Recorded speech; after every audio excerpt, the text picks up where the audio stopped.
আওয়ামী লীগের চুলকানি কিসের জন্য আমার সাথে তো? আর তারা কি আমাকে মানে কি আমি আয়াসকে থামাইতে পারবে?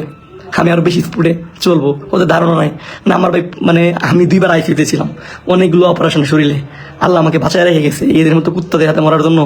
প্রথমে যখন বুঝলাম যে এরা তো মনে হয় আমাকে ধাওয়া করতেছে, তখন আমি একটা ছোট্ট করে একটা মেসেজ মানে ওইভাবে লিখতে পারছি কিনা লিখলাম। লেখার পরে এর কিছুক্ষণ পরে ওদের ভালো বাইক ছিল সামনে, আমাকে আটকে ফেলে ওদের পিস্তল বের করে আমাকে গাড়িতে ঢুকাই ফেলে। পরে আমি হঠাৎ করে তাকাইলাম, দেখি আমার 4-5 জন ধরে রাখছে আর গ্লাসগুলো। আর ওরা তো জানে না যে আমি হেলদি ফুড খাই, আমার শরীরে কিছু হইলেও আছে।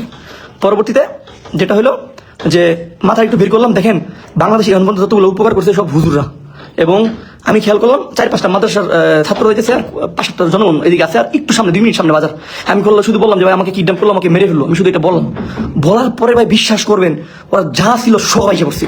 গতকালকে আমি ত্রিশালে গিয়েছিলাম, যাওয়ার পরে সকাল থেকে প্রায় 3টা-3:30 পর্যন্ত ছিলাম। ত্রিশাল থেকে যখন আমি ঢাকার দিকে মুভ করবো, একটা মাঝামাঝি নির্জন এলাকায় আমি একটা বাইকে আসতেছিলাম, মানে ভাড়ার বাইক। ওই ব্যক্তি ছিল, আমি ছিলাম। পিছন থেকে একটা কালো গাড়ি আসে নোয়ার মতো, আর বাইক ছিল কিছু।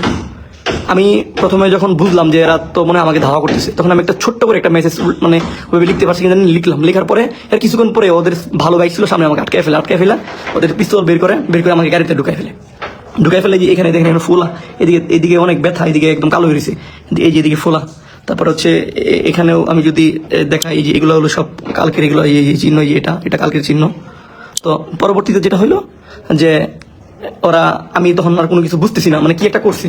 40 থেকে 50 মিনিট পর ওরা জয়না বাজারের ভিতর দিয়ে একটা রাস্তা, মেবি ওই রাস্তার ভিতরে একটা মানে ফাঁকা জায়গায় একটা কাঁচা বাজার আছে ছোটখাটো। এদিকে আমার সহযোদ্ধা ভাই যারা আছে, অসংখ্য ধন্যবাদ। এই যে বাংলাদেশ আজাদ পার্টি, ফাহিম ফারুকি আছে, মঞ্চ 24 থেকে শুরু করে বিএনপির কেন্দ্রীয় নেতৃবৃন্দ, তারপরে ছাত্রশক্তি কেন্দ্রীয় নেতৃবৃন্দ, সব ভাইয়েরা মোটামুটি আমাকে ট্র্যাক মানে সকল মানে সবভাবে সহযোগিতা করতেছে আমাকে খোঁজার জন্য। পরে যেটা হয়েছে, পরে আমি হঠাৎ করে তাকাইলাম, দেখি আমার 4-5 জন ধরে রাখছে আর গ্লাসগুলো। আর ওরা তো জানে না যে আমি হেলদি ফুড খাই, আমার শরীরে কিছু হইলেও আছে।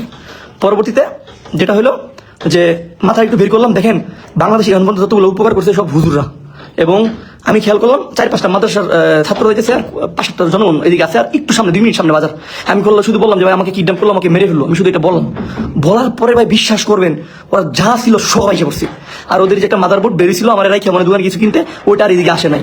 ওরা পরে আমি মানে এইভাবে ধাক্কা দিয়েছি, খালি একটু নামার সময় যে এদিকে আপনাদেরকে যদি দেখাই, এদিকে আরো কয়েকটা জায়গা আছে, মানে আসলে সেন্সিটিভ জায়গা দেখাইতে পারতেছি না।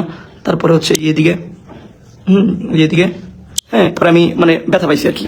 পরে ওরা তো ভাই পরে পাবলিক লাঠি শুটাল নিয়ে যখন আসছে, ভাই এমন দৌড়, ভাই এই দৌড় কেলানি খায় আরে ভাই একটা গাড়ি তো নাই, মানে গাড়ি নেই ভাই, আর নাই ভাই, ওরা নাই। মানে চিন্তা করেন। এখন আমার কথা হলো যেটা, দেখেন এই যে আমার নামে যে অপপ্রচার করতেছে, আমার কি হয়েছে? শুধু আমি আমার ভালোবাসার ভাই বোন, প্রিয় বাংলাদেশের সকল সহযোদ্ধা ভাইদেরকে আহ্বান জানাবো যে আমার প্রতি বিশ্বাসটা রাখেন। আর আমরা বাংলাদেশের যত রাজনৈতিক দল আছে জুলাই গণঅভ্যুত্থানের পক্ষে, সবাই মিলে ইনশাল্লাহ ফেসিলিটিদেরকে নির্মূল করবো। এবং একই সাথে আগামীকালকে বা পরশুদিন এই যে যতগুলো মিডিয়াতে আমার নামে অপপ্রচার হয়েছে ভিত্তিহীন, প্রত্যেকটা মিডিয়া এবং যে ব্যক্তিগুলো পোস্ট দিছে প্রত্যেকটার নামে মানহানির মামলা দিব। কারণ হ্যাঁ, তারা প্রমাণ করতে পারে নাই, তো বললাম আমি নাকি কোন ওই কি বলে ওই প্রতিষ্ঠান মানে যে অভিযোগটা করছে। এবং এটা নিয়ে অনেকগুলো পোস্ট হয়েছে, বালের কণ্ঠ একটা আছে নাকি, দাঁড়ান আমি দেখি, আমি দেখানোর চেষ্টা করতেছি। এই দেন একটা নিউজ করছে, এটা হলো কি একটা কণ্ঠ জানি, দৈনিক আজকের কণ্ঠ, এই দৈনিক আজকের কণ্ঠ একটা নিউজ করছে, ঠিক আছে। তো বড় মোটামুটি এছাড়া যতগুলো আছে এগুলো খাই দিতে হবে। আওয়ামী লীগের চুলকানি কিসের জন্য আমার সাথে তো?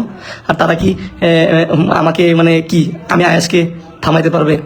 আমি আরো বেশি স্পিডে চলবো, ওদের ধারণা নাই না আমার ভাই। মানে আমি 2বার আইসিইউতে ছিলাম, অনেকগুলো অপারেশন শরীরে, আল্লাহ আমাকে বাঁচায় রেখে গেছে এদের মতো কুত্তাদের হাতে মরার জন্য। আমি এদেরকে আইন অনুযায়ী ইনশাল্লাহ ওদেরকে মানে ওদের একটা ব্যবস্থা আমাকে নিতে হবে, যেটা মানে নেওয়ার সেটা নিব। এখন সবচেয়ে বড় যে বিষয়টা সেটা হচ্ছে এই যে অপপ্রচার, এই অপপ্রচার চালানোর জন্য আওয়ামী লীগ সেরা। কেন সেরা? এটা তো আপনাদেরকে দেখাইলাম যে ওরা কি করতে চাচ্ছে।